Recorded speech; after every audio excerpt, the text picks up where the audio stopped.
Fala pessoal, sejam muito bem-vindos a mais uma edição do MidasCast, o podcast de negócios da Midas Planejamento Financeiro. Então, no nosso podcast, a gente sempre traz convidados que sejam referências em negócios, no mundo empresarial. E hoje eu estou com dois convidados de peso. Um deles é o Douglas. Douglas ele é o nosso Sales Enable na Midas Planejamento Financeiro. Ele quem cuida da gestão, dos processos de vendas. E eu trouxe um convidado aqui que é um grande amigo meu, uma pessoa que tem uma admiração gigantesca, que é o Fernando Scheffer, né? O Fernando Scheffer, ele é C-Level, né? Na Smart e tem crescido muito os seus negócios. E hoje vai compartilhar um pouquinho aí das experiências do mundo de gestão, dos negócios com a gente. Fernando, obrigado aí, cara, por ter aceitado o nosso convite. Uma honra ter você aqui. Seja muito bem-vindo, cara. Obrigado, André. Obrigado, Douglas. Obrigado pelo convite e espero que a gente possa contribuir aí com bastante conteúdo. Com certeza. Fernando, eu queria começar já falando do nosso podcast, um pouquinho da tua história, né? Então, a gente tem acompanhado que a Smart ela tem crescido muito, né?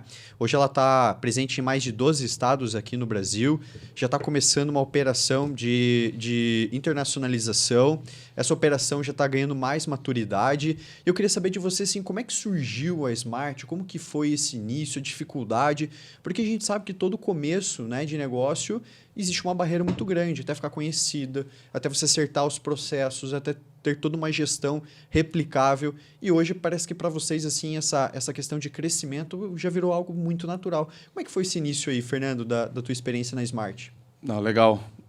Bom, o início é, assim como todos os negócios, desafiador, né? E, bom, só me apresentando, eu sou diretor de marketing hoje da Espaço Smart. Trabalho na empresa já há 9 anos, então praticamente toda a minha vida profissional ela foi na Espaço Smart, né? Legal. Porque a Espaço Smart também tem 9 anos, então eu comecei desde o T0 na Espaço Smart. Legal.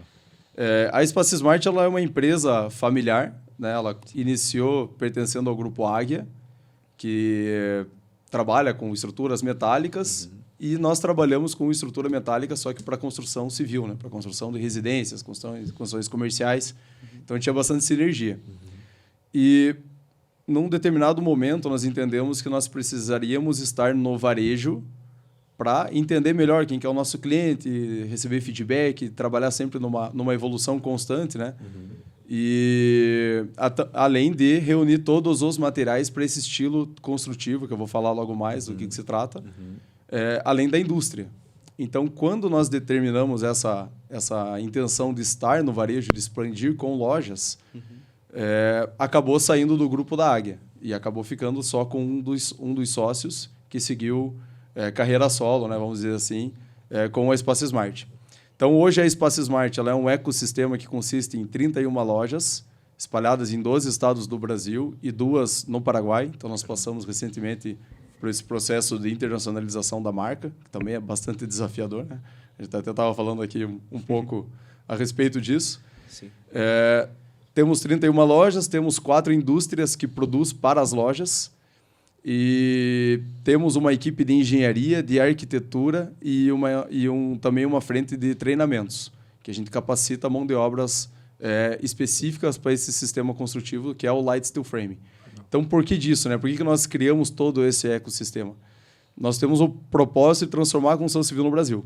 A construção civil no Brasil, não sei se vocês sabem, mas ela é o segundo setor menos afetado por tecnologia e inovação.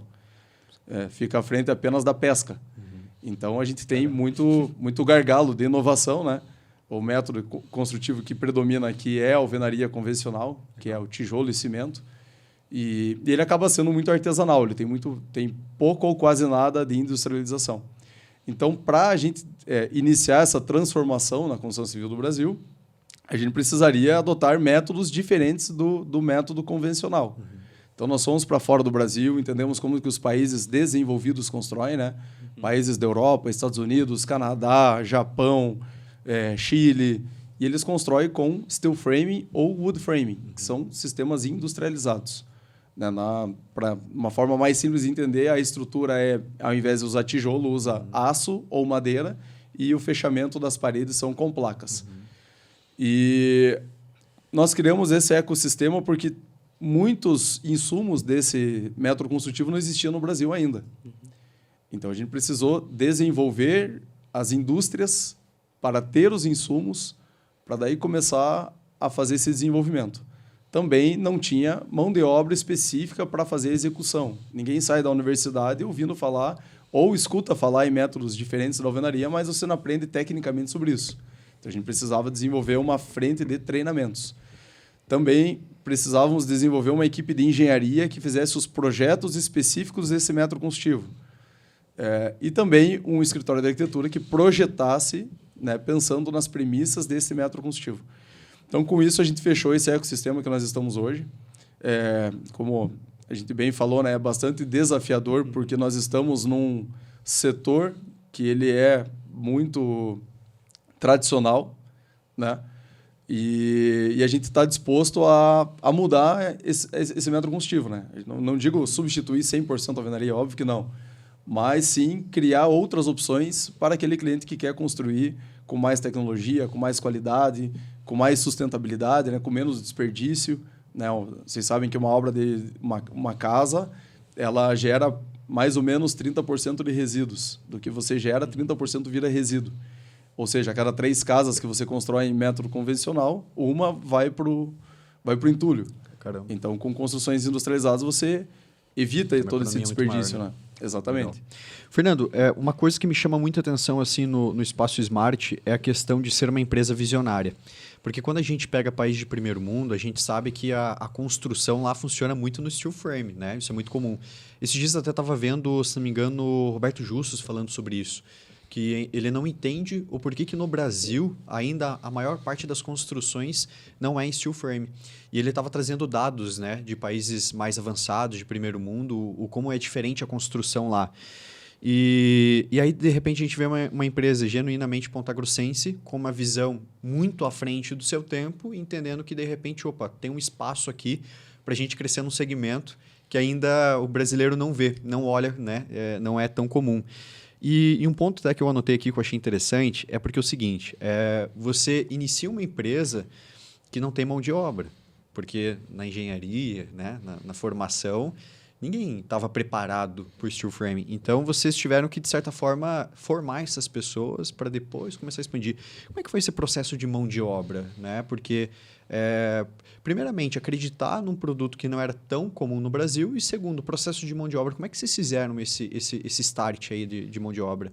Primeiro, nós tivemos que buscar esse conhecimento fora do Brasil. Né? Uhum. Então, imagina que hoje o steel frame ele corresponde a até 0,2% da construção civil no Brasil.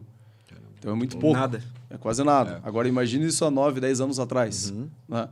De lá para cá, a gente já qualificou mais de 7 mil profissionais de execução. Caramba. E vários projetistas. Muitos dos projetistas que estão no mercado, né? Nós fazemos os projetos estruturais, mas muitos que estão no mercado surgiram da Smart. Vocês funcionaram como uma escola para essas pessoas. Exatamente, né? Exatamente. E foi uma aposta. A gente entendeu que se em países desenvolvidos isso funciona. Nós buscamos esse conhecimento e apostamos lá atrás. Né? Legal. E muita persistência, né? Muita gente falando que não, isso não vai dar certo, isso é construção no futuro. E a gente sempre viu isso como uma oportunidade. Quando eu vejo um dado de que é o segundo setor menos afetado por tecnologia e inovação, eu interpreto como, temos muita oportunidade de investir em tecnologia e inovação. Perfeito. Né? Então, essa foi a nossa visão lá atrás. E sempre se espelhando em boas práticas de países desenvolvidos. Né? Então, a gente sempre foi muito ativo em feiras, em visitas técnicas. Enfim, a gente tentou trazer esse know-how de países que já funcionaram para cá. Eu vejo que como hoje, né, no Brasil, as empresas assim que parece que as pioneiras em algum tipo de segmento, todas elas se espelham no mercado global, né? Principalmente aí Estados Unidos, que lá a coisa acontece muito antes de chegar aqui. Mas existe primeiramente uma visão. Falando do mercado financeiro, que é o nosso nicho, né? Boa parte aí da expansão do mercado financeiro saindo de banco aconteceu por algumas corretoras se espelharem no modelo americano, Financial Advisor, que lá já era corretor e não mais banco, trouxeram para cá e deu muito certo. Só que esse início ele é realmente muito desafiador. E como é que foi, por exemplo, lidar com essa desconfiança? Não só, de repente, de de colegas da mesma área, mas principalmente assim do cliente. Como é que vocês faziam para convencer o cliente? Olha, não existe ainda no Brasil aqui muita instalação, muita construção a seco, mas acredita, aqui está um projeto. Como é que foi esse processo de venda no começo? Perfeito. Essa pergunta ela vem bem de encontro com a nossa estratégia da empresa, lá de trás, quando nós entramos no varejo. Como eu falei, né, a gente sempre buscou conhecimento técnico específico da construção fora do Brasil, mas também de boas práticas de varejo. Legal. E o nosso modelo de negócio está muito voltado a ter um showroom 100% intuitivo, interativo, didático. Então, todas as nossas soluções que nós vendemos, né, elas estão, de certa forma, expostas no nosso showroom. Que legal. E isso é pensando muito no convencimento daquele cliente que tem algum nível de desconfiança. Então, o cliente chega com uma desconfiança e ele olha uma parede de steel frame e nós temos lá todo um ponto de experiência, onde você tem uma marreta que você solta na parede para aquele cliente que pergunta se a parede é resistente.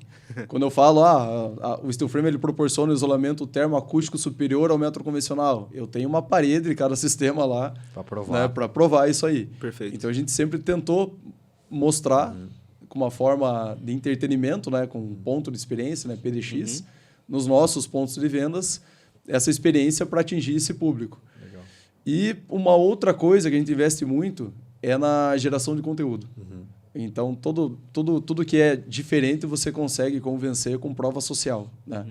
Então, a gente investe muito em, depois que o cliente construiu em steel frame, a gente vai na casa dele, faz uma entrevista, pergunta como foi a experiência na construção, o que fez ele buscar outro método construtivo, como que está a experiência dele morando na casa. Né? A gente sempre busca esperar ali uns 4, 5 meses para pegar também essa parte da experiência. Nós gravamos e isso acaba gerando um conteúdo. Hoje nós temos lá no nosso canal do YouTube mais de 50 cases de sucesso. Caramba. São clientes que tiveram a disposição, né, de abrir a porta da casa, gravar e dar uma experiência positiva. Aí fica claro que são de expectativa prévia e depois do resultado alcançado, né? Não tem... Exatamente. Então, é a prova social. Então, a gente acaba atuando muito nessas frentes. E assim, né, como eu comentei, são menos de 0,2% do mercado. Sempre que você olha assim e fala o problema do steel frame ou de outros métodos construtivos é que o brasileiro não tem a cultura. Se você tirar o brasileiro que não tem a cultura e pegar o brasileiro que tem a cultura, ele já dá muito mais de 2%, 3%. Então, para eu atingir esse mercado, eu preciso crescer 10 vezes o mercado já existente e atual. Caramba. Então, a gente sabe que tem muito caminho a percorrer sem entrar no cliente Sim. que ainda tem essa desconfiança. Fernando, você falou sobre ecossistema, né? Desde o começo estava claro para você que você precisaria desenvolver todo esse ecossistema ou ele foi surgindo conforme necessidade, percepção tua? Ou desde o começo estava claro, não, vou ter que ter várias empresas para servir de suporte até para o mercado se desenvolver? Perfeito. Na verdade, o varejo foi a última desses cinco pilares, né, vamos dizer assim, que nós criamos. Então, primeiro nós começamos com a indústria e na indústria eu vendia um insumo para a construção. Então, imagina como que era a experiência do cliente final que chegava na indústria e eu fazia todo esse convencimento há 10 anos atrás e eu falava para ele, depois que ele tomou a decisão de construir steel frame, eu falo para ele, eu vendo só 25% da tua casa. O restante você tem que buscar no mercado. Aí você tem que encontrar um varejo especializado que tem esses materiais. Você não encontra esses materiais em material de construção comum. Perfeito. Né? Isso trava Porque também a construção também, né? Exatamente. Então, você tem pouca disponibilidade de produto. Eu acho que trava até geograficamente, né? Tem lugares do país que simplesmente você não poderia acessar, porque escassez provavelmente Com dos certeza. insumos, E isso né? ainda, algumas regiões ainda sofrem disso, né? Mas a gente tem o nosso plano de expansão aí para atingir todos os estados até o final de 2025. Perfeito. Então, a gente pretende resolver esta dor, né, do mercado nacional. Mas, voltando lá, né, na questão do ecossistema, nós tínhamos a indústria e daí era uma experiência negativa para o cliente, porque o cara chegava lá, fazia todo esse convencimento e comprava um material e o restante ele tinha que buscar em vários outros fornecedores. Sim. Foi quando surgiu a ideia de, inicialmente, juntar todos os materiais em um lugar só. Então, ele já comprava todos os materiais em um lugar só, já tinha uma experiência melhor, né? E depois surgiu essa necessidade, através de tendências de varejo que nós vimos fora do Brasil, participando em feiras e eventos, de você criar esses pontos de experiências para trabalhar nesse convencimento mais fácil do cliente. Perfeito. Mas respondendo objetivamente, o varejo ele não fazia parte da Sim. estratégia. Ele veio surgindo conforme percepção. Exatamente. É interessante que está crescendo também essa questão de guide shops, né? Lojas de experiência guiada, né, pelo usuário. Eu estava vendo até um case de madeira, né? Você entra na madeira, tudo que tem ali você consegue comprar, só que você não compra ali, né? Você só está ali só para experimentar, desde o cheiro até o chão, até a parede, né? Então, essa questão da experiência do consumidor, tendo uma percepção real, né, de utilização, está muito em alta. Exatamente. E pelo que eu entendi, vocês já tiveram essa percepção um tempo atrás, né? O Madeira, nós fizemos o caminho inverso deles, né? Eles são uma empresa digital que foi para o mundo físico. Perfeito. A gente está fazendo, já faz uns 2 anos, que nós iniciamos a nossa transformação digital, que nós fomos do mundo físico para o digital. Então, nós criamos um e-commerce integrado, temos uma operação 100% omnichannel, você consegue ter a experiência, ter a forma de pagamento, precificação toda igual do mundo digital com as lojas físicas. E porque, obviamente, que o mundo digital ele acaba dando muito mais escala, né? Você não tem barreira, né? A loja física você tem barreira, a pessoa precisa ir até a tua loja física. O digital você não tem barreira. O digital, o cara está um clique, assim como ele está um clique de entrar, ele está um clique de sair. Então, a gente começou a se especializar um pouco mais nessa questão do digital. Legal.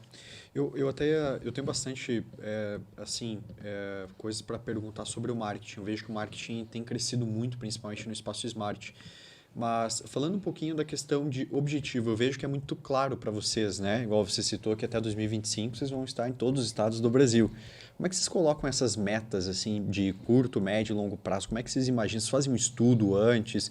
Tem um business plan da possibilidade, projeção futura? Como é que é essa gestão que vocês fazem hoje? Perfeito. Quando nós decidimos ir para o varejo, nós contratamos 2 consultorias. Uma de geolocalização, Olha aí, que legal. né, que ela fez todo um estudo com base nas nossas premissas de dados, né, de informações que a gente queria para cada cidade. E esse estudo pontuou 63 lojas no Brasil. O estudo inicialmente foi só nacional, né? A parte da internacionalização aconteceu há 2 anos atrás, então é mais recente. Então, esse estudo ele pontuou todas as cidades com potencial e no ranking, desde a primeira até a 63. E então, nós temos ainda muitas lojas para abrir com base nesse estudo de geolocalização. E dá muito mais segurança também, né? Para você abrir uma nova operação em um lugar que você tem estatísticas, né? Dados, Exatamente, números, exatamente. Né? Hoje nós temos os dados consolidados das lojas, a gente inclusive confronta com os dados que foram apresentados no estudo, né? E então nós temos esse plano de expansão e nós também criamos, a segunda contratação foi uma consultoria de varejo, contratamos aí uma das melhores empresas de consultoria de franquia de varejo, que também nos auxiliou nessa expansão. Isso há 8 anos atrás. Todas as lojas que nós abrimos, ela foi fiel a esse estudo. É claro que, às vezes, surgem algumas oportunidades de mercado que você acaba saindo um pouco do teu plano de negócios. Né? Por exemplo, na pandemia, o nosso plano era abrir 6 lojas. Nós abrimos 10 lojas num ano e 11 no outro ano. O plano era abrir 11 nos 2 anos. Então, foi aberto aí 21 lojas. Por quê? Porque teve concorrentes saindo do mercado, que nós compramos a loja. Teve pontos comerciais que ficaram disponíveis, que atendia muito a nossa necessidade, que normalmente é mais difícil de encontrar. Então, são oportunidades que você acaba aproveitando e você acaba desviando um pouco do teu plano de negócio. Legal. O Fernando, a questão do marketing, né? Então, você comentou que fez um caminho inverso. Primeiro começaram no mundo físico e depois para o mundo digital. Essa mudança para o mundo digital, como que tem sido? A gente repara que hoje a gente tem um comportamento do consumidor muito diferente de antigamente. E a jornada do cliente hoje, acho que antes de passar pela loja, ela passa pelo digital.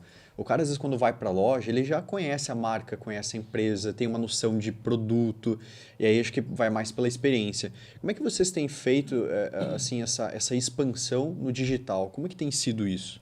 Perfeito. Nós iniciamos a nossa transformação digital há 2 anos atrás, quando nós criamos um departamento chamado Máquina de Vendas. Que legal. Que, inclusive, fica aqui em Ponta Grossa, né? Fica na matriz, fica em anexo à loja física, onde a gente sempre busca estar presente na loja física para também entender o comportamento do consumidor ao vivo. Né? Tá, mas deixa eu entender. O que é a máquina de vendas? A máquina de vendas ela é o nosso marketing digital. Tá. Tá. Somado a uma força a mais que nós temos de venda de outras soluções. Entendi. Então, por exemplo, nós temos um coordenador de steel frame, um coordenador de telhado shingle, que é uma outra solução que nós vendemos, e eles ficam junto com o nosso marketing digital, somados a isso dá esse departamento de máquina de vendas. Legal. E nós iniciamos a nossa transformação há 2 anos atrás e nós iniciamos o nosso e-commerce há 1 ano e meio. Foi no início de 2022. Bem recente. E o marketing digital ele proporciona um aprendizado muito mais avançado, né? Porque você atende muito mais pessoas, você tem um tráfego muito maior, você tem outros desafios, né? Como eu comentei, assim como você está um clique de entrar, você está um clique de sair. Então, assim como você tem que impactar aquela pessoa que realmente te interessa, seja através de busca paga, busca orgânica, né? Todo o trabalho de SEO, Instagram, Facebook, LinkedIn, Pinterest, enfim, você precisa segmentar esse público para atingir esse público qualificado e você precisa trabalhar numa forma de impactar, impressionar ele quando ele entrou dentro da tua loja para que ele não saia. Para reter esse lead, Exatamente. né? Então, são outros indicadores, são outras variáveis, é um outro tipo de comunicação, né? Então, foi um desafio assim muito grande, mas que a gente aprendeu muito bem assim nesse processo, né? Nesse início.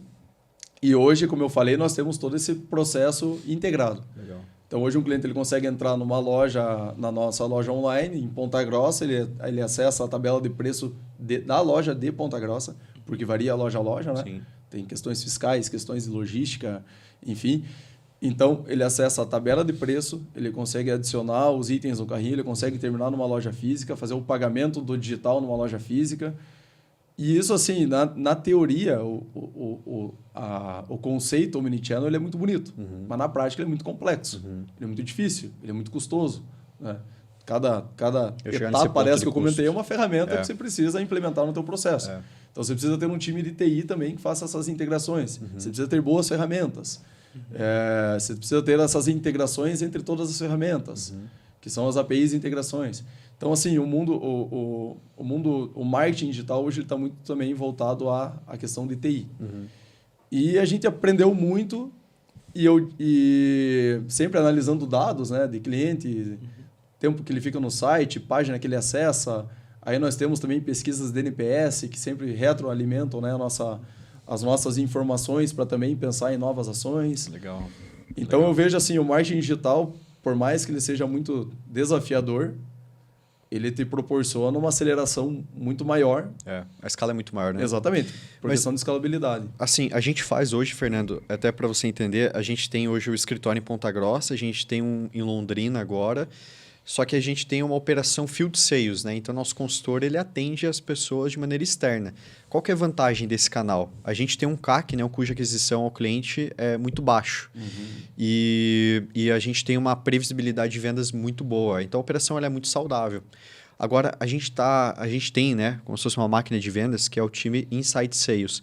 O Inside Sales, então, a gente tem uma operação de vendas um pouco diferente. Então, a gente gera as campanhas, a gente atua aí YouTube, a gente atua Instagram, Facebook, Twitter também a gente estava trabalhando, né? A X.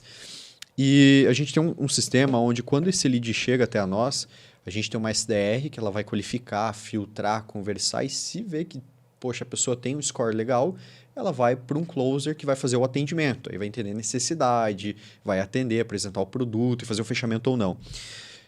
Eu vejo que essa operação ela é muito mais complexa do que parece. Porque quando a gente olha para esse modelo do digital, poxa, o digital é legal, poxa, né? Você atende muito mais, etc. Mas na prática é muito difícil, porque é muito detalhe que você tem que ajustar. De repente, se criou uma campanha lá que está performando muito, de um dia para a noite ela para de performar. Aí você pensa, porra, legal, vou colocar budget aqui nessa campanha, vou potencializar, mas de repente ela não funciona mais. Sei lá, o comportamento mudou, já não entrega tanto. Às vezes o vídeo entrega mais, de repente não, de repente, né, a arte entrega um pouco mais. Então é complexo, você tem que ter uma atenção muito grande a todo momento olhando para esses KPIs. E assim, falando por mim, tá? Eu vejo que hoje a operação de Inside Sales ela é muito cara. Às vezes quando eu olho para a operação eu penso, putz, se eu fosse vender no Inside Sales o que eu vendo hoje no modelo, né, outbound, modelo Field Sales que a gente tem, eu teria um custo muito mais elevado. Porque os custos ali de back-office, de pessoas, eles permanecem os mesmos. Só que o custo de aquisição do cliente ele é tão elevado, a operação é tão cara que às vezes, puxa, talvez não compensa tanto investir aqui. Talvez ter como mais uma fonte ali no funil, mais uma forma de aquisição de cliente, mas não a principal. E como é que é isso para vocês hoje? Essa operação ela é mais barata que se fosse uma loja física? Se vocês colocarem na balança, puta, essa operação online e essa física, qual que vale mais a pena às vezes? Bom, é que para você manter uma estrutura digital, né, como eu comentei, uma operação omnichannel, onde você quer ter uma abrangência nacional, você quer ter todas as integrações com todas as lojas, tabela de preço, você precisa ter uma equipe de TI, você precisa ter uma equipe de marketing, você precisa ter todas essas ferramentas. Então, como eu falei, é uma estrutura muito cara. Só que esse mundo digital ele também acaba alimentando as lojas físicas. Então, sempre quando você abre uma loja física, você aumenta a venda digital e a venda da loja física nessa região onde ela foi aberta. Legal. Então, assim, um soma o outro, né? Então, um conceito que a gente tem buscado adotar lá na Espaço Smart é mais ou menos assim, até uns 6 meses atrás, eu tinha muito essa preocupação de ver qual que é o canal, como que está a rentabilidade de cada loja, a rentabilidade, claro que a gente avalia ainda na loja física, né? No mundo digital, a gente está meio que analisando como um conceito como um todo. Pensando de que a loja online, nosso e-commerce, ele faz parte da etapa da jornada do cliente. Legal. Perfeito. Então, a gente busca analisar outros indicadores. Né? Indicador de conversão como venda. Nós temos o nosso CRM integrado com as lojas físicas, então a gente consegue rastrear a origem, se ele veio de fonte digital até a venda, até a emissão da nota fiscal do cliente que comprou na loja. Mas a gente acabou meio que deixando de analisar a venda 100% e-commerce, sabe? Porque o conceito do Omnichannel é exatamente isso. É você pensar uma experiência única. Então, se você analisa como uma experiência única e você está ciente de que o teu e-commerce, no nosso caso, que é uma venda complexa, um ticket médio alto, né? A venda de casa é a venda mais complexa que uma pessoa vai passar na vida. Né? Então, a gente precisa entender que ela faz parte da jornada. Mas respondendo à pergunta da questão do SDR, como que funciona, nós temos lá um cliente que quer comprar uma placa de gesso, por exemplo, que é um item que ele tem uma decisão rápida, é uma compra relativamente por impulso. Ele já vem com uma lista que o profissional da instalação passou para ele e ele só fez o carrinho dele e comprou. Né? Um ticket médio um pouco mais baixo. Isso a gente tenta matar sempre com a nossa venda que fica dentro da máquina de vendas. Alguém liga Quando e se já trata finaliza a venda. Exatamente. Ele já faz o carrinho e já tenta matar. Né? Quando se trata de venda de uma casa, alguém que busca uma casa, um projeto arquitetônico, o cara quer construir, mas não tem um projeto, a gente precisa vender o projeto para daí vender a casa. Nós temos uma jornada onde esse pessoal do atendimento ele trabalha como um MQL que faz o direcionamento para a loja física. O ciclo de venda é completamente diferente. Exatamente. Então, a gente sempre atende, faz um alinhamento de expectativa, né, para fazer uma qualificação e sempre instrui ele para ir para a loja física. Porque é uma vantagem nossa ter a loja física. Eu sempre brinco, né, para o cliente, cliente, a loja física aqui é um ponto que se der problema, você tem onde vir reclamar. A gente vai estar sempre aqui. Né? Das 8 às 6 da tarde, a gente vai sempre estar aqui. Deu problema, você vai ter que... A gente não consegue fugir daqui. Então, a gente sempre tenta levar ele também por conta da experiência. Então, a gente tenta pensar assim, no e-commerce como uma jornada. Perfeito. Entendeu? Ela é parte do ciclo de vendas. É o primeiro Exatamente. canal de relacionamento, o segundo, a experiência principal passa pelo showroom. Exatamente. Quando nós começamos o e-commerce, a gente sempre tentava assim, instigar o cliente para tentar comprar no online, entrar no nosso número, avaliava esse indicador de venda. Aí quando caiu a ficha que, é uma venda complexa, é uma casa, é um sonho que a pessoa está realizando. Né? Vamos fazer um elemento de expectativa, vamos levar ele para uma loja, para ter um atendimento humanizado. Se você levou para a loja, o cliente ele tem normalmente 1 ou 2 horas disponíveis para vocês, tem, né, todo o tempo do mundo para estar informando ele, oferecer um café, ele tem a experiência. No digital, não. No digital, atendimento, se você marcou a reunião e ele não foi, ele cancela, enfim. Então, nós entendemos que a qualificação vem através, nessas vendas complexas, vem através do marketing, mas a sequência da jornada, até a compra, ela ocorre na loja física. É que assim, eu entendo que o teu processo de venda, o teu ciclo de vendas, ele é muito mais complexo, né? Não é chegar ali e comprar, essa decisão é muito mais complexa, ainda mais como uma aquisição maior, né? É engraçado você falar isso. Esses dias eu estava conversando eu faço parte do Mastermind do Thiago Nigro, do Bruno Perini, e a gente troca muito assim sobre negócios, né? Eles têm hoje um conceito muito ali de ecossistema, porque dentro do Grupo Primo eles têm várias vertentes. Tem o Equity, que é a formação, tem o Club, que é o Mastermind, que eu faço parte, tem assessoria de investimentos, tem jornal. Agora eles fizeram aquisição do Dinheirama, que é um portal aí concorrente da Infomoney. E tudo monetiza, mas na verdade o maior objetivo de ter um ecossistema grande é que às vezes aquele cliente que vai fazer a aquisição de um produto B, ele não entraria por aquele produto, ele entra por um outro canal do ecossistema. Então, às vezes ele entra lá no jornal, mas daqui a pouco ele está fazendo curso, a formação de empresários, daqui a pouco ele está no Mastermind, daqui a pouco ele está investindo no escritório que eles têm. Então, eu vejo hoje o ecossistema como um canal de aquisição do cliente. E daí, conversando uma vez com o Thiago, ele falou o seguinte, ele falou, cara, você tem que ter o teu ecossistema, mas assim, o segredo para ter um faturamento mais elevado e um custo menor é você ter um CAC baixo e um LTV alto. Então, CAC baixo, às vezes eu pago, sei lá, R$100 para ter aquele lead, aquele cliente, ou às vezes R$1.000, R$2.000, mas o cara vem por aquele valor, ele comprou um produto que às vezes nem teve tanto retorno, só que ele fez aquisição de mais produtos dentro do meu ecossistema e ele permanece na minha casa por muito mais tempo. E eu comecei a avaliar essa questão de, CAC baixo, LTV alto, né? Tentar aqui, esse é o segredo das empresas que geram muito equity. E daí, aprofundando, o Thiago falou assim para mim, ele falou, André, uma coisa que vocês têm que fazer é CS, é Customer Success, né? Porque todo mundo acredita que sucesso do cliente, né, é você simplesmente, de repente, fazer um NPS, perguntar como é que tá e manter uma boa relação. Eu falei, não, cara, Customer Success é a nova venda. Então, o teu setor ali de pós-venda vai fazer um CS bem feito e, de certa forma, com o ecossistema, você vai criar um processo de cross-sell e esse cliente aumenta o LTV e permanece comprando outras formas, né? E assim, uma coisa que eu vejo, Fernando, no espaço Smart, vocês são muito fortes nessa questão. Eu acho que assim, o retorno, a satisfação dos clientes de vocês ele é muito elevada, justamente por essa questão de, dar uma baita assistência. Como é que vocês lidam com isso? Tipo, esse cara comprou um produto aqui, que momento que eu posso atender ele novamente, de repente reter, fazer uma nova venda, ou de repente pegar uma indicação? Como é que vocês lidam isso com esse Customer Success de vocês? Bacana, vamos separar em 3 fases. Nós temos então um trabalho de cross-selling, onde um cliente que está comprando um telhado shingle, nós podemos oferecer uma energia solar. Perfeito. Um piso vinílico. Legal. Né? Independente do método combustível, independente se ele está construindo em método convencional, ele vai colocar um telhado na casa e eu tenho produtos para o telhado dele.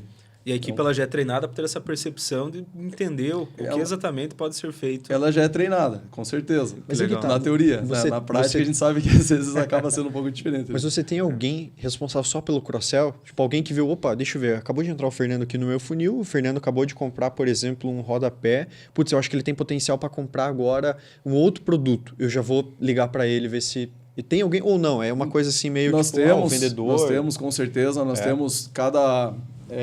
a nossa gestão comercial é um pouco matricial. Então, nós temos os gerentes das lojas que são responsáveis pela venda da loja, da unidade. Né? Então, nós temos lá em Salvador um gerente que ele cuida da venda da loja. E esse gerente ele tem lá 7, 8 macro soluções. Se eu não me engano, são 8 macro soluções que ele vende. Legal. Steel frame, telhado shingle, piso vinílico, energia solar, esquadrilha de PVC, enfim. Cada macro solução tem um líder comercial, que fica aqui na matriz, que ele responde 100% à solução de todas as lojas. Que legal. Então, por isso que acaba sendo matricial. Então, por exemplo, nós temos lá um líder de telhado shingle. Ele sabe que quando alguém vende um determinado item que tem sinergia com a etapa da obra, ele já vai no CRM lá, filtra tudo que foi vendido daquela outra solução e tem uma atividade. E em paralelo a isso, nós temos um sistema de automação de mensagens, que é bastante intenso, que são as réguas de atendimento, né? Onde é automático. Emitiu uma nota fiscal com a solução telhado shingle, o cliente recebe, né, um agradecimento pela preferência, pela confiança e uma mensagem de cross-sell. Isso pelo WhatsApp. Isso pelo WhatsApp Caramba. e e-mail. Cara, né? isso Então, tem uma engenharia por detrás. tem toda uma engenharia por detrás, exatamente. É uma muito integração complexo. da ferramenta de conversação, ela precisa ser, né, ter a API do Facebook, oficial do Facebook. Aí você tem um CRM, aí você tem o teu ERP, aí você tem uma RD Station, uma Inblue, uma EGOI, enfim, que faz toda essa nutrição de e-mail, também tem que estar integrado. A gente né? tem também. Então nós temos isso. Automaticamente ele recebe mensagens perguntando se ele não queria fazer a simulação do seu sistema de energia solar. Legal. Se ele não queria ver como que fica o piso vinílico. E muitas vezes ele nem sabia, nem tinha percebido que às vezes ele poderia fazer uma aquisição dessa ali com vocês e já. A automação, ela acaba suprindo, às vezes, uma ineficiência de um vendedor. Não é nem uma ineficiência, às vezes é um esquecimento mesmo. Né? Porque o vendedor está lá na atividade, atendendo diversos clientes, e é normal que ele esqueça de oferecer um determinado produto para alguém que comprou um produto que tenha ligação. Né? Isso é uma tendência, né, de empresas que crescem, que criam escala, né? Porque você automatiza processos, cria processos cada vez mais eficientes e fica cada vez menos dependente do ser humano, efetivamente. Exatamente. Né? Em paralelo a isso, nós temos uma universidade Smart para profissionais da Espaço Smart, que é limitado aos profissionais da Espaço Smart. Cada tipo de cargo tem sua trilha de conhecimento. Então, o vendedor lá ele tem uma trilha de conhecimento. Nós, inclusive, colocamos isso em premiações para que incentive eles a utilizarem. E nessa universidade, nesses cursos, eles acabam também incentivando ele a lembrar de que ele precisa oferecer energia solar para quando compra um telhado shingle. Então, essa é a primeira ação que eu queria falar, que é uma 100% cross-selling através de automação e qualificação de vendedor. Uma segunda é aumento do portfólio. Eu vou dar um exemplo bastante prático, que foi quando nós compramos uma fábrica de esquadrilha de PVC. Imagina assim, eu vendia lá toda a estrutura da casa, todos os materiais de fechamento da casa, e isso correspondia a 75% da venda, do que o cliente iria comprar de material para a casa dele. Aí os outros 25% era esquadrilha de PVC. E a gente terceirizava essa venda. Indicava alguma fábrica, não digo nem parceiro, alguma fábrica local para esse cliente para ele comprar as esquadrias. E era um ticket médio muito alto. Né? A esquadria ela tem um valor agregado muito alto. Esquadrias são as janelas da casa, janelas e portas de vidro. Né? Você pode comprar ela em alumínio, PVC ou madeira. O PVC é o que tem maior sinergia com o steel frame, porque ele proporciona também um isolamento acústico e térmico superior. Legal. Então, nós compramos uma fábrica e a gente começou a atender os clientes que a gente já deveria atender, entendeu? Então, eu já vendia todo o material para casa, por que não vender esquadrilha PVC? Então, nós conseguimos aumentar o ticket médio sem aumentar o nosso CAC. Que legal. E uma terceira ação é que nós temos um departamento de CS, né, que ele está dividido primeiro em NPS. Então, 100% das pessoas que emitem uma nota fiscal, que compram um produto na Espaço Smart, recebem pesquisa de satisfação do NPS. Também é uma plataforma à parte, lá integrado com todas essas ferramentas que eu comentei com vocês. Então, o cliente recebe, faz a avaliação, vem para uma pessoa que trata detratores, trata neutros e trata promotores. Que legal. Ela ouve o promotor, agradece pelo feedback, ouve o que ele viu de bom, né, para replicar essas boas práticas. Perfeito. O neutro, pô, que bacana, que bom que você teve uma experiência boa, mas queria entender por que você não falaria bem, por que não foi 9 ou 10, né? Na prática é isso. E o detrator a gente trata para resolver, né? E o que é legal? Analisando fatos e dados, hoje 37% das pessoas que compram na Espaço Smart, elas vêm de indicação. Olha aí, que legal. A média é 37%, esse mês ela foi 41%. Então, a gente vê que vem crescendo. Então, quem que indica uma empresa? É um promotor. Então, você tem que transformar o teu CAC muito baixo, né? Exatamente. É muito baixo. Então, essas são as 3 ações aí que... e desculpa, tem uma quarta que é nova, a gente lançou na semana passada, que é um programa de afiliados. Então, nós lançamos inicialmente para arquitetos. Os arquitetos, eles têm lá uma plataforma nossa também, que eles conseguem... criar a própria loja online deles com produtos da Espaço Smart, integrado com tabela de preço, tudo aquilo que eu comentei. E ele pode fazer os carrinhos para clientes deles. Quando o cliente compra, ele ganha uma comissão. E no dia 21 de outubro, a gente vai participar de um evento, que é o maior evento de construções industrializadas do Brasil. A gente vai fazer o lançamento oficial para todo mundo. Então, a partir de 21 de outubro, todo mundo pode virar vendedores Espaço Smart, né? que também tem um programa de afiliados, também tem um custo de aquisição muito baixo. Cara, você que pega a base interessante que isso, você né? já está utilizando e você fala, cara, agora você também pode vender. Isso vira um organismo, né? A parte ali que praticamente anda sozinho depois, né? Porque você já tem toda a estrutura tecnológica pronta, né? Exatamente. Sensacional. Exatamente. O Flávio Augusto fez isso, né? Uhum. Com a Iser, principalmente na época da pandemia, né? Então ele criou um programa de afiliados que de repente todo mundo poderia vender, né? Os Perfeito. cursos dele e expandir, que legal. Eu vejo que vocês estão muito à frente, assim, quando a gente fala em gestão. Isso é legal, Fernando, porque igual a gente estava comentando, Ponta Grossa tem muito empresário bom, tem muita empresa boa, tem muita empresa grande que está crescendo, mas de repente a gente tem que ir lá para São Paulo para fazer mentoria, fazer formações, para trazer aqui e dar um upgrade aí na parte de gestão.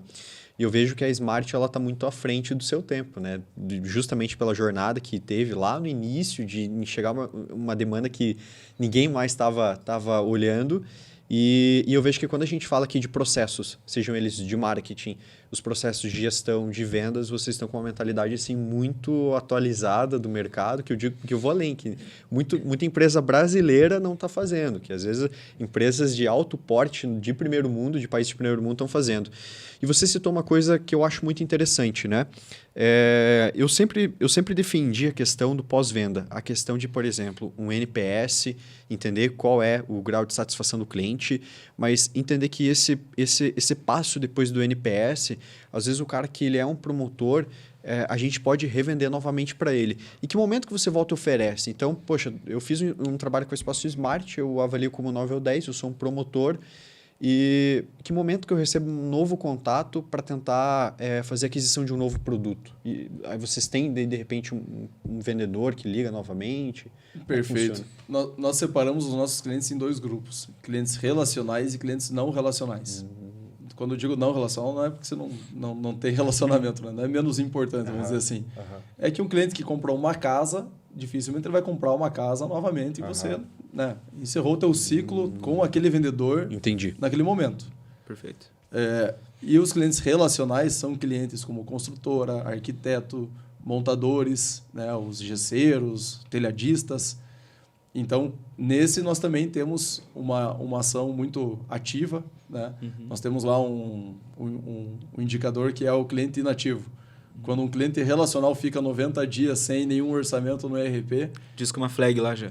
Agora a gente está criando um negócio um pouco mais agressivo, assim, que ele vai vir para o máquina de vendas e o máquina de vendas ele pega o cliente da loja e depois, obviamente, passa para a loja, porque a gente quer que o cliente fique com o relacionamento na loja mais próxima. Perfeito. Mas, então, nós temos essa atividade nos clientes inativos. Temos também uma automação de mensagem.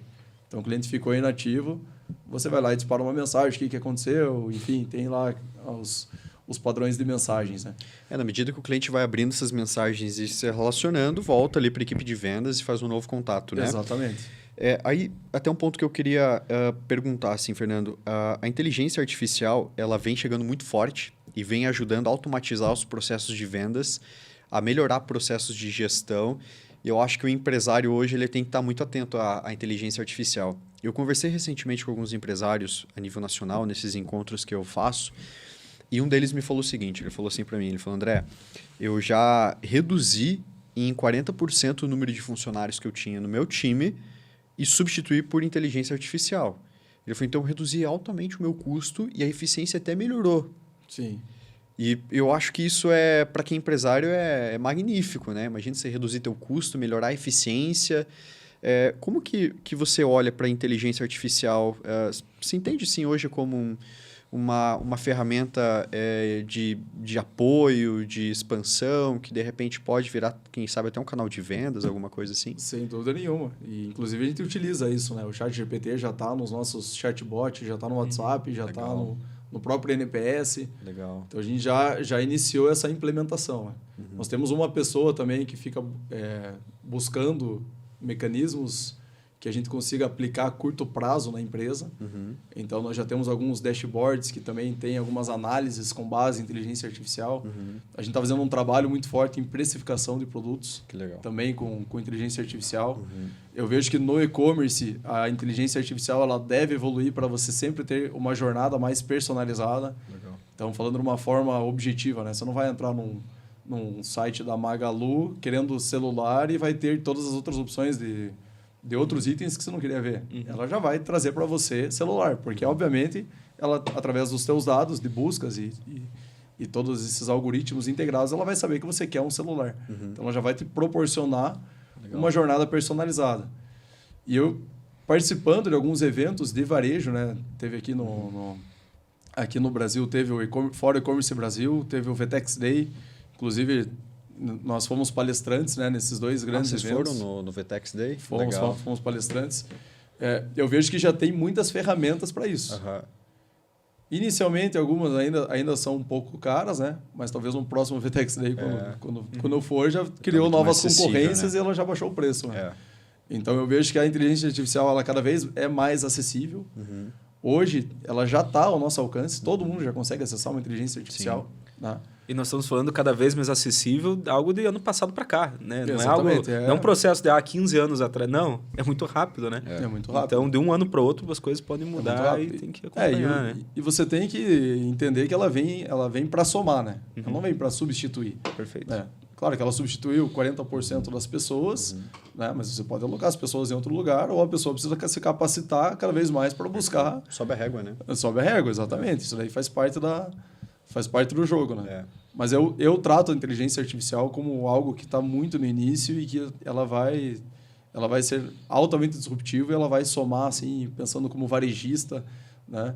Ela vai somar muito, assim, Legal. O Fernando, e falando um pouquinho da expansão aí do Espaço Smart, hoje vocês estão em 12 estados, né? Quantas lojas são a nível nacional? 21? São 29. 29 lojas, legal, é muita coisa. E agora vocês estão fazendo uma expansão internacional. Como é que tem sido essa expansão internacional? Quais são os desafios, as diferenças? Porque eu vejo que quando a empresa ela começa esse processo de internacionalização, ela passa por uma análise, um estudo muito mais complexo. Muda tudo, tributação, muda o regime de CLT, né? O regime de trabalho. Como é que vocês têm feito esse processo? Quais desafios têm enfrentado? Eu entendo assim que a internacionalização ela é uma curva de aprendizado muito longa. Né? No nosso caso, ela tem sido. É complexo. Porque né? tudo é diferente. Tudo é diferente. Né? Eu brinco que o que é igual para nós é o showroom. Nem a logo é a mesma, porque sim, lá se chama Espaço Smart. Se você colocar Espaço Smart, não faz sentido nenhum. E aí tem que registrar... Aí você tem que passar pelo processo de registro. Daí você tem que toda a parte de contratação, como você falou, é totalmente diferente. Né? Precificação de produto, toda a parte fiscal, todo o fornecimento de matéria-prima, né? Todo o fornecimento de produtos, toda a cadeia de fornecedores é diferente. Você logisticamente, é uma viagem um pouco mais longa. Né? Então, nós temos uma loja lá em Cidade Leste e uma em Assunção. Cidade Leste é mais tranquilo, porque nós já tínhamos em Foz do Iguaçu. Mais próximo. Então, a gente acaba tendo uma gerência compartilhada entre Foz do Iguaçu e Cidade Leste. Já Assunção é uma viagem muito mais complexa, muito mais caro. Né?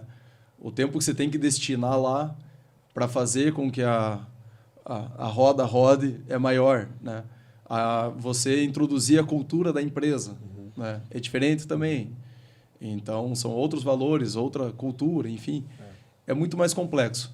E nós escolhemos o Paraguai por uma questão logística. Né? Como eu falei, a gente já estava em Foz do Iguaçu, então nós já tínhamos um certo conhecimento. Né? Exatamente, é facilitado. E nós entendemos que essa curva de aprendizado, já faz 1 ano e meio que nós temos uma loja lá, ela veio se consolidando e agora a gente entende que está pronto para expandir em outros países. Né? Inicialmente na América do Sul, né? Também por questões logísticas. Sim. Mas nós já temos plano para os Estados Unidos. Em paralelo a isso, nós não estamos deixando de lado a nossa expansão aqui no Brasil. Né?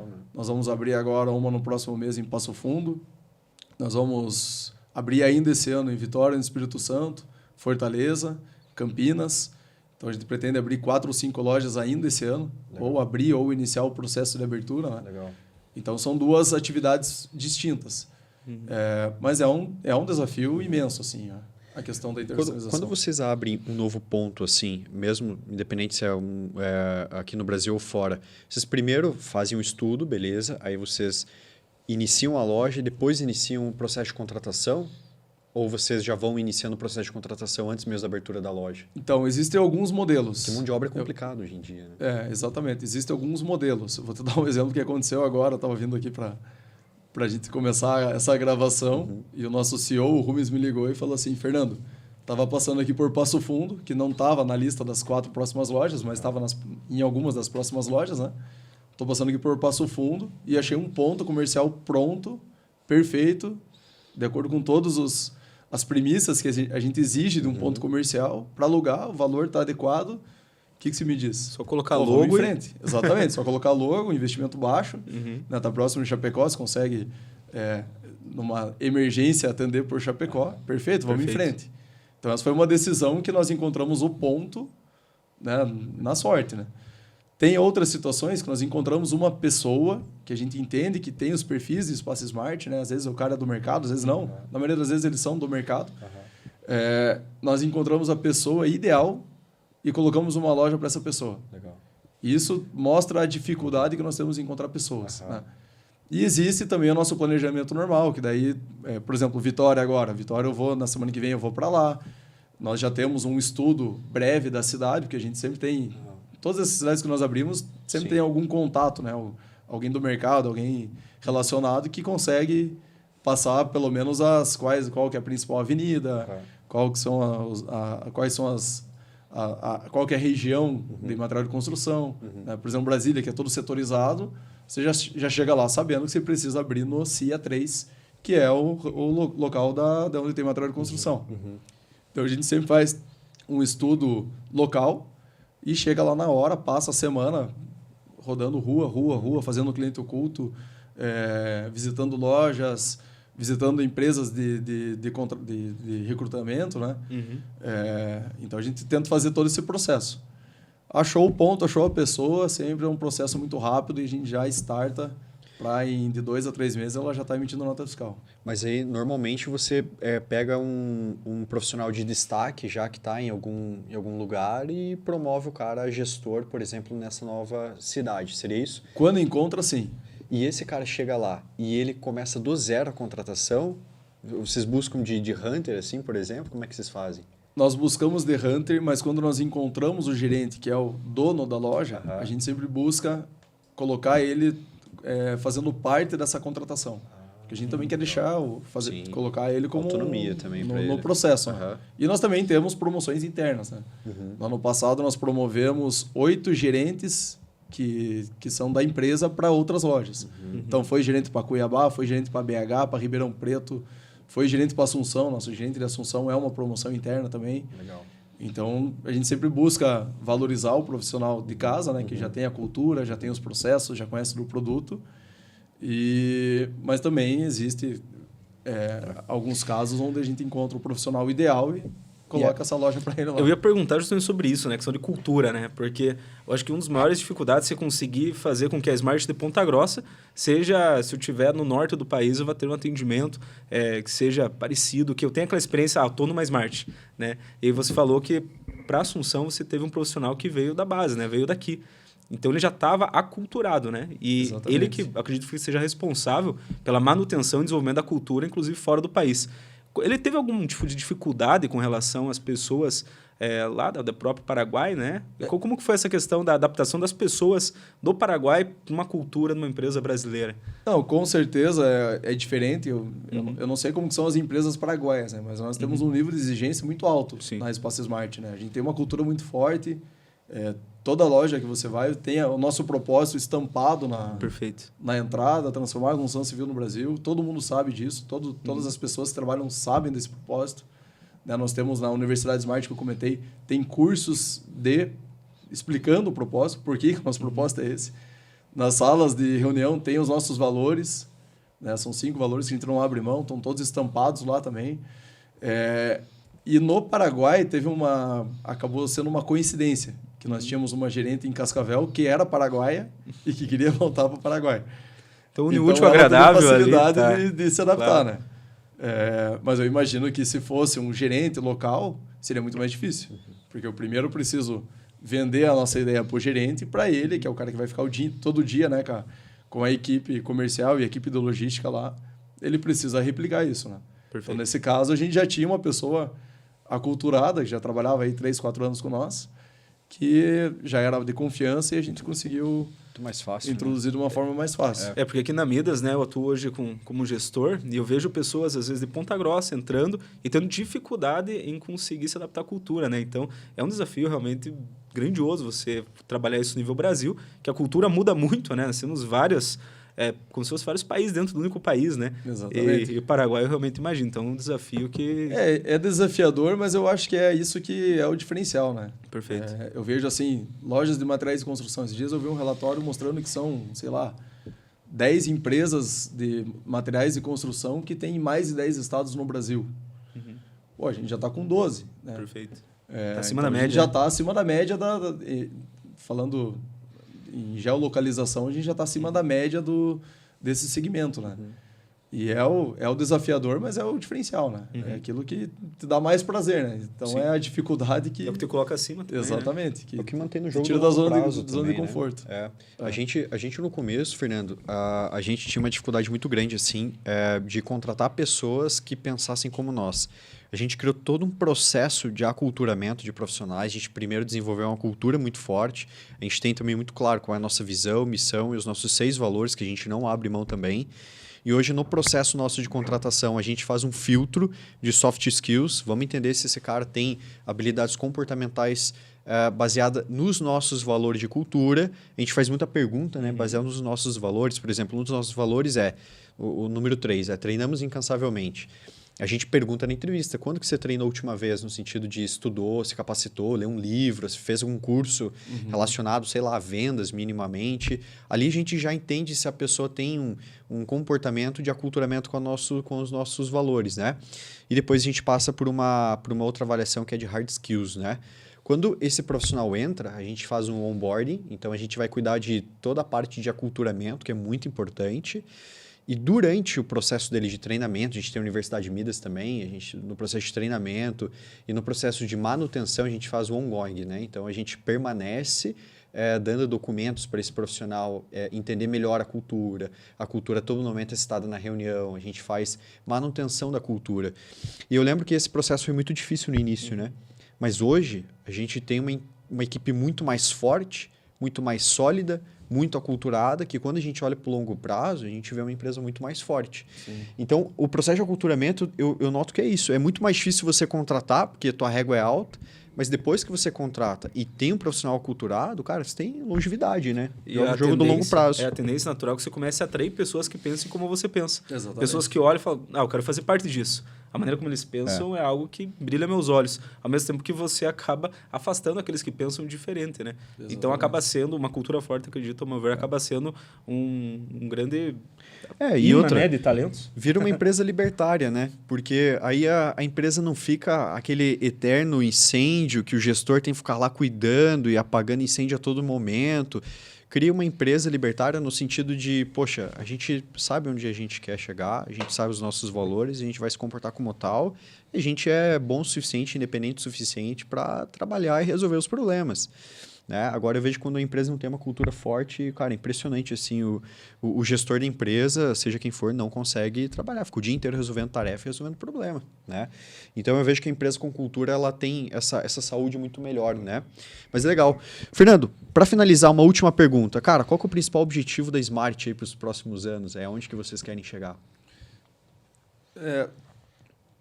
Bom, é o nosso propósito, né? Transformar a construção civil no Brasil. Legal. Está muito claro isso para todo mundo, né? Onde que a gente quer chegar até 2025 estar presente em todos os estados do Brasil. Legal. Nós estamos cada vez mais transformando a jornada de compra de uma venda complexa, que é a casa, que eu brinco que é a venda mais complexa que você vai comprar na tua vida. É o ticket mais alto, é um negócio que você vai gastar mais tempo vendo o projeto, vai brigar com a esposa, né? É um transtorno. Sim. E a gente busca transformar isso no entretenimento. Legal. Por que no entretenimento? Porque a jornada de compra de uma construção industrializada, a jornada de construção de uma construção industrializada, ela é muito mais simples. Você demanda menos tempo, você tem menos pessoas em contato, você tem menos desperdício, é muito mais transparente a relação.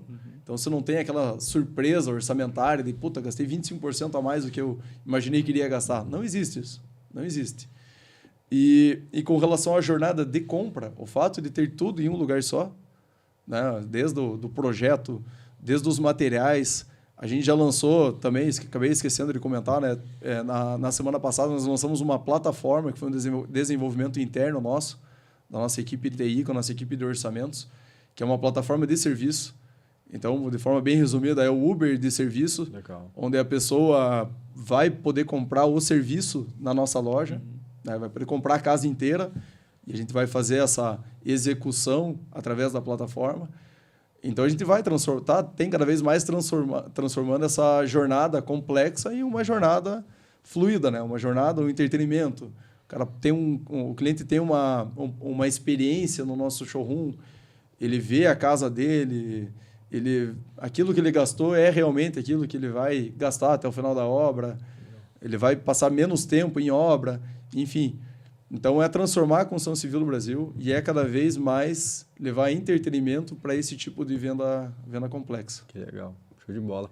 Fernando, novamente quero agradecer você aí pela participação no Midascast, agradecer o Douglas também aí por estar junto conosco. Cara, você é uma referência aí para nós, né? É uma empresa realmente a seguir, a modelar. Parabéns pela tua gestão, pelo teu trabalho. Fico muito feliz de ver um pontagrossense aí despontando em nível nacional e mundial aí, né? No processo. E fica nítido, né? O porquê que chegou lá, né? Tá tudo muito estruturado, muito claro. Muito bem uso feito, tecnologia, né? muito bem feito. Então, realmente foi uma grande alegria, Fernando. Maravilha, cara. Obrigado vocês aí. Foi um bate-papo bem legal. Parabéns também pela empresa, pela iniciativa aí de estar ouvindo os profissionais. Aí. Imagino que vai vir muita gente qualificada e eu acho que é isso aí. Tem que começar dessa forma, a gente tem que fazer Ponta Grossa crescer cada vez mais aí, né? Fechou. Fernando, beleza. obrigado. Valeu, galera. Até mais. Tchau, tchau.